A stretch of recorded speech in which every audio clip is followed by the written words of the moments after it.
નમસ્કાર મિત્રો, દેશમાં ન્યાય માટે ઘણા બધા આંદોલન સમય સમયે થતા રહે છે અને થોડા સમય પહેલાં દિલ્હીના જંતર મંતર ઉપર એક ઝેન્ઝી આંદોલન થયું, જેમાં શિક્ષણ મંત્રી ધર્મેન્દ્ર પ્રધાનનું રાજીનામું પડી ગયું. પરંતુ ત્યારબાદ હવે ઝારખંડના રાંચીમાં વિદ્યાર્થીઓ દ્વારા એક અભૂતપૂર્વ આંદોલન શરૂ કરવામાં આવ્યું છે અને આ આંદોલનને 17 દિવસ થઈ ગયા છે. આ આંદોલનમાં આજે વિધાનસભાનો ઘેરાવ કરવામાં આવ્યો અને વિદ્યાર્થીઓએ જે એલાન કર્યું હતું આંદોલનના 17મા દિવસે વિધાનસભા ઘેરાવનું, તે સફળ રહ્યું છે. તો આજની વાતમાં આજે વાત કરવી છે ઝારખંડના રાંચીમાં ચાલી રહેલા વિદ્યાર્થીઓના આંદોલન વિશે.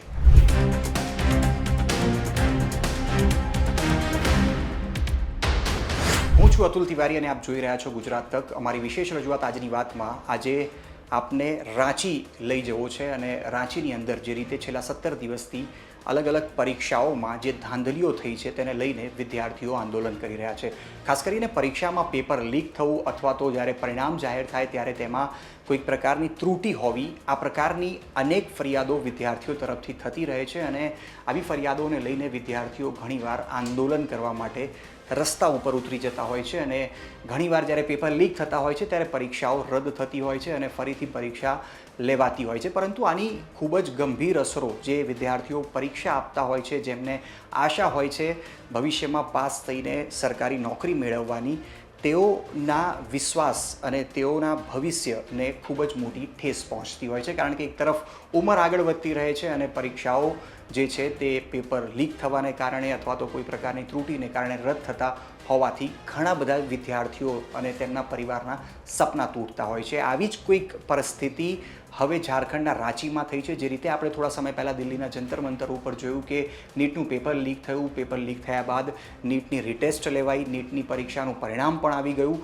પરંતુ જે ઝેન્ઝી આંદોલન થયું, આ આંદોલને એક અભૂતપૂર્વ સંદેશ ન માત્ર સરકારને પરંતુ દેશને આપ્યો. કારણ કે કેન્દ્રીય શિક્ષણ મંત્રી ધર્મેન્દ્ર પ્રધાનનું રાજીનામું સરકાર લેવા માટે મજબૂર બની નવા શિક્ષણ મંત્રીની નિમણૂક થઈ અને તેની જ પ્રેરણા લઈને ઝારખંડની અંદર વધુ એક આંદોલન શરૂ થયું છે. આ આંદોલનની અંદર ચહેરાઓ અલગ છે અને ખાસ કરીને દેશ વિરોધી કોઈ નારેબાજી નથી થઈ રહી, કોઈ ગાળાગાળી નથી થઈ રહી અને જે યુવાનો છે તે એક હકારાત્મક અને શાંતિપૂર્વક આખું આંદોલન ઝારખંડ સરકારની સામે ચલાવી રહ્યા છે. તેમની માંગો છે જે પરીક્ષાઓમાં ધાંધલી થઈ છે તે દૂર કરવામાં આવે, પરીક્ષા રદ કરવામાં આવે, પરીક્ષાની અંદર ધાંધલીની તપાસ CBI દ્વારા થવી જોઈએ.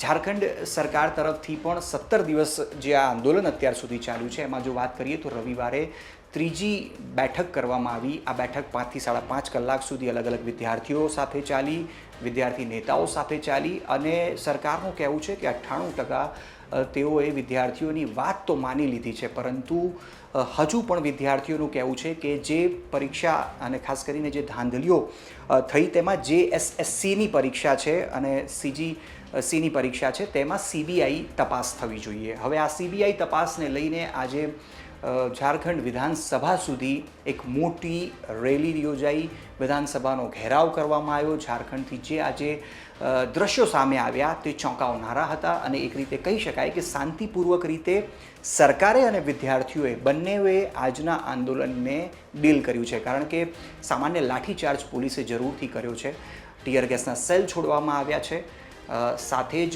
જે કાંટાની વાડ જે અલગ અલગ 6 બેરિકેટિંગ્સમાં વિધાનસભા સુધી જતા રોડ ઉપર લગાવવામાં આવી હતી તેને વિદ્યાર્થીઓએ નિષ્ફળ કરી છે. કારણ કે જ્યારે રવિવારે દ્રશ્યો સામે આવ્યા ત્યારે વિદ્યાર્થીઓને વિધાનસભા સુધી પહોંચતા રોકવા માટે કાંટાની તારના બેરિકેટિંગ્સ કરવામાં આવ્યા હતા. 4 થી 5 થી 6 જેટલા અલગ અલગ બેરિકેટિંગ્સ કરવામાં આવ્યા હતા, જેથી કરીને જે આંદોલનકારી વિદ્યાર્થીઓ છે તેઓ વિધાનસભા સુધી પહોંચી ન શકે.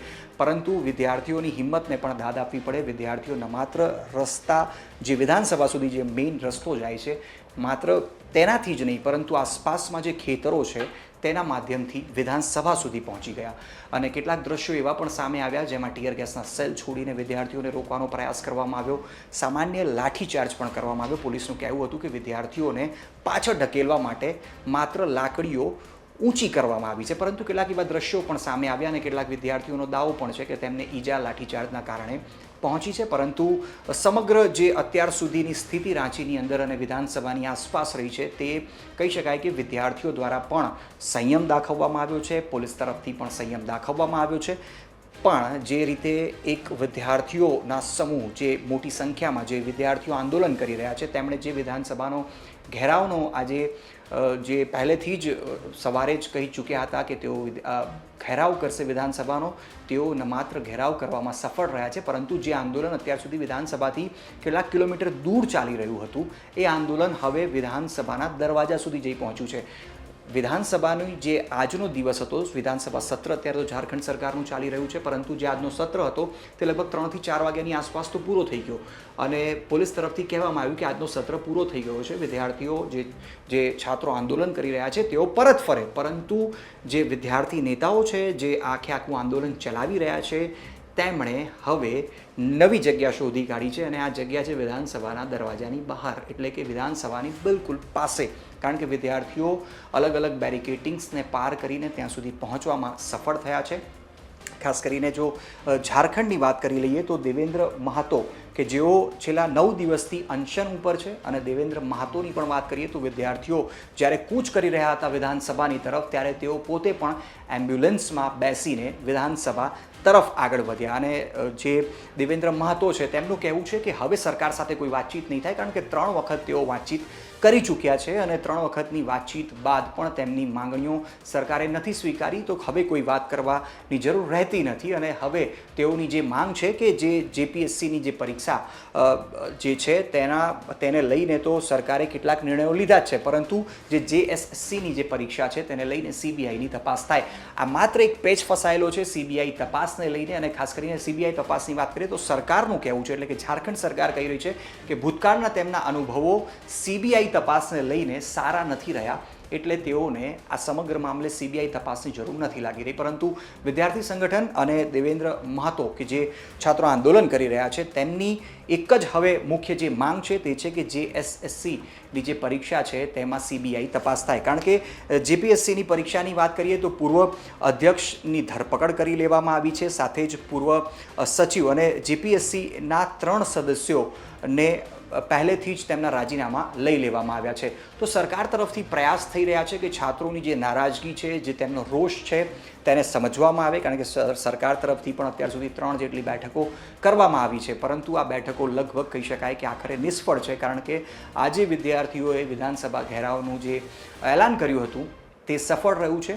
જે લોકો સ્થળથી ગ્રાઉન્ડ ઝીરોથી રિપોર્ટિંગ કરી રહ્યા છે તેમનું કહેવું છે કે જે વિદ્યાર્થીઓ છે તેમણે પણ સંયમ દાખવ્યું છે, પોલીસ તરફથી પણ સંયમ દાખવવામાં આવ્યું છે, કારણ કે વિદ્યાર્થીઓ એટલી મોટી સંખ્યામાં હતા કે જો તેઓ ઈચ્છે તો તેઓ વિધાનસભાની અંદર પહોંચી શકે તેટલા સક્ષમ દેખાતા હતા, પરંતુ છાત્રોએ પણ સંયમ જાળવ્યું છે. વિધાનસભાની અંદર બિલકુલ તેઓ પહોંચ્યા નથી, પરંતુ બહારની તરફ વિદ્યાર્થીઓ રહ્યા છે અને પોતાની અવાજ સરકાર સુધી પહોંચાડવાનો પ્રયાસ કર્યો છે. એક તરફ વિદ્યાર્થીઓ પોતાની માંગને લઈને વિધાનસભાનો ઘેરાવ આજના દિવસે કરતા રહ્યા, તો વિધાનસભા પણ ઝારખંડની ચાલતી રહી છે. ઝારખંડના પ્રશ્નોને લઈને ઝારખંડ સરકાર પોતાના સત્ર દરમિયાન ચર્ચા કરતી રહી છે, પરંતુ સૌથી શરમની એક પ્રકારે વાત કહી શકાય કે ઝારખંડની અંદર જે વિદ્યાર્થીઓનો મુદ્દો છે, કદાચ ઝારખંડમાં જે વિદ્યાર્થીઓ આંદોલન કરી રહ્યા છે તેનાથી કોઈ હાલ આજના દિવસનો મુદ્દો ન હોઈ શકે, પરંતુ સરકારે વિદ્યાર્થીઓ જોડે આજે ચર્ચા કરવાની જગ્યાએ ઝારખંડના અલગ અલગ પ્રશ્ને ચર્ચા કરી છે. હવે સવાલ અહીંયા એ છે કે જંતર મંતર પર થયેલું ઝેન્ઝી આંદોલન તો સફળ થઈ ગયું. કેન્દ્રીય મંત્રી ધર્મેન્દ્ર પ્રધાન જેઓ હતા તેઓનું રાજીનામું તો કેન્દ્ર સરકારે લઈ લીધું, પરંતુ આ આંદોલનમાં જ્યારે હવે જે એસએસસીની પરીક્ષાને લઈને સીબીઆઈ તપાસની માંગ દેવેન્દ્ર મહાતો અને જે વિદ્યાર્થીઓ છે તેઓ કરી રહ્યા છે, ત્યારે સરકાર આ માંગ ક્યારે સ્વીકારે છે તે જોવાનું છે. કારણ કે અત્યાર સુધી જે વિદ્યાર્થીઓનો સમૂહ હતો તે વિધાનસભાથી 1.5-2 કિલોમીટરના દૂરી ઉપર બેઠો હતો. હવે વિધાનસભાના દરવાજા સુધી જે વિદ્યાર્થીઓ છે તેઓ પહોંચી ચૂક્યા છે અને હવે વિદ્યાર્થીઓ કહી રહ્યા છે કે તેઓ ત્યાં જ બેસશે. પોલીસનો ઘેરાવો વિધાનસભાને લઈને પણ છે. પોલીસ સતત પ્રયાસ કરી રહી છે કે વિદ્યાર્થીઓ પોતાના ઘરે પરત ફરે, પરંતુ એક તરફ પોલીસ સંયમ દાખવી રહી છે, છાત્રો સંયમ દાખવી રહ્યા છે, પણ હવે આ લડાઈ વિધાનસભાના દરવાજા સુધી પહોંચી ગઈ છે. જોવાનું એ જ રહેશે કે આગળના સમયમાં વિદ્યાર્થીઓ હવે શું કરે છે, સરકાર વિદ્યાર્થીઓને મનાવવામાં કેટલી સફળ રહે છે, યા સરકાર સીબીઆઈ તપાસ માટે મજબૂર બને છે. સાથે જ હવે એક સવાલ એ પણ થાય કે ઝારખંડમાં આ પેપર લીક થયું છે, આના સિવાય કર્ણાટક અને પંજાબમાં પણ પેપર લીક થયું છે, ત્યાં પણ વિદ્યાર્થીઓ આંદોલન તો કરી જ રહ્યા છે. તો શું હવે આ દેશમાં ચીલો ચિતરાશે? કારણ કે દેશમાં અલગ અલગ સમયે કોઈ પણ લગભગ રાજ્ય એવું નથી કે જ્યાં પેપર લીક ન થયું હોય. ભવિષ્યમાં સરકારી પરીક્ષાઓ યા અન્ય પરીક્ષાઓ તો યોજાતી જ રહેશે. પેપર લીક ન થાય સરકાર માટે હવે, તમામ રાજ્યની સરકારો માટે હવે આ સૌથી મોટી ચુનૌતી રહેશે. પરંતુ જો પેપર લીક થાય છે અને વિદ્યાર્થીઓ જો હવે આ જ રીતે આંદોલન કરે છે તો સરકાર માટે આગામી દિવસમાં મોટી ચેલેન્જ સાબિત થઈ શકે છે. કારણ કે જંતર મંતર બાદ રાંચીએ અને ઝારખંડના વિદ્યાર્થીઓએ સાબિત કરી દીધું છે કે આંદોલનથી સરકાર ઝૂકે તો છે જ. જો આંદોલન સંયમથી કરવામાં આવે તો સરકારને ઝુકાવી તો શકાય જ છે. અને ખાસ કરીને યુવાનો એ મોટી વોટ બેંક છે, એટલે કોઈ પણ સરકાર હોય તે યુવાનોને નારાજ કરવા તો નથી જ માંગતી. આવી પરિસ્થિતિઓમાં હાલ ઝારખંડની સરકાર સામે, કે જ્યાં કોંગ્રેસની સાથે જેમની સરકાર છે તેમની સામે એક મોટી ચુનૌતી તો સાબિત થઈ જ રહી છે. પરંતુ શું ભવિષ્યમાં આવા જ આંદોલન અન્ય રાજ્યોમાં પણ જોવા મળશે એ મોટો એક સવાલ થઈ રહ્યો છે. તો આ જ પ્રકારના અન્ય ખબરો માટે જોતા રહો ગુજરાત તક. ત્યાં સુધી મને એટલે કે અતુલને આપશો રજા.